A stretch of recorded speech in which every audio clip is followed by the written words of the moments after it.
नाही, हा प्रश्न पक्षांतर्गत आहे, त्याच्यामध्ये काय दुमत असं काही कारण नाही. आम्ही बहिणी आमच्या राष्ट्रीय अध्यक्ष आहेत.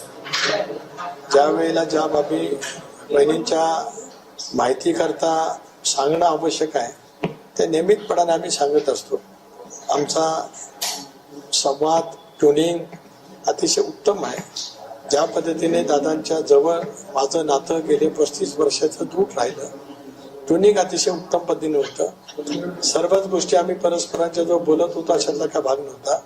पण मी काय करतोय, मला काय वाटतंय हे सहजगत्या दादांना समजत होतं. दादांच्या मनामध्ये काय, मला काय करायचं आहे हे मलाही त्यावेळेला कळत होतं. त्याच पद्धतीचं ट्युनिंग बहिणींच्या आणि माझ्यात आहे. त्यामुळे कुठलाही गैरसमज कोणाच्याही मनामध्ये आणण्याचं काही कारण नाही, उद्भवतच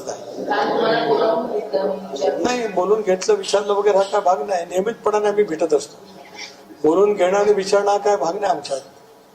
we are having very good tuning. आम्ही परस्परांच्या संपर्कात नियमितपणाने असतो. काय बोलून घेतलं विचारलं गेलं असं नाही. आम्ही शक्य वरिष्ठ सहकारी त्या ठिकाणी बदलवतो. अनेक बाबींच्या वरती चर्चा होती. 2 दिवस पूर्वी सोमवारी सुद्धा आम्ही भेटणार होतो, परंतु बहिणी त्याला बारामतीला गेल्या.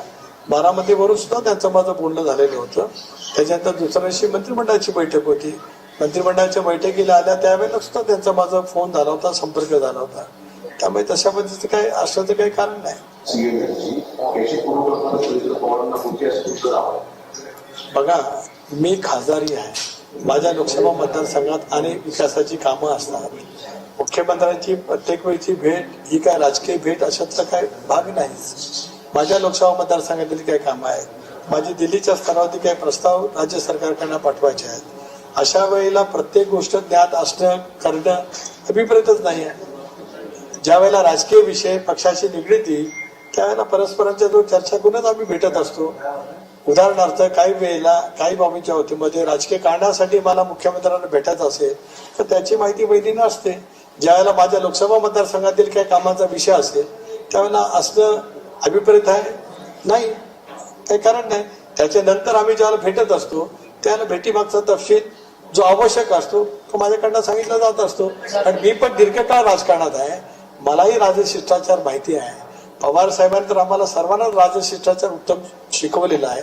त्यामुळे संवाद कसा परस्परांची असावा त्या आमच्या राष्ट्रीय नेते आहेत, राष्ट्रीय अध्यक्ष आहेत, मी प्रदेश अध्यक्ष आहे. दीर्घकाळ वेगवेगळ्या पदांवरती मी काम केलेलं आहे. त्यामुळे एकमेकाचा सन्मान, ट्युनिंग, पक्ष मजबूतीने पुढे उभं करणं या बाबतीमध्ये आम्ही एकमताने काम करत असतो.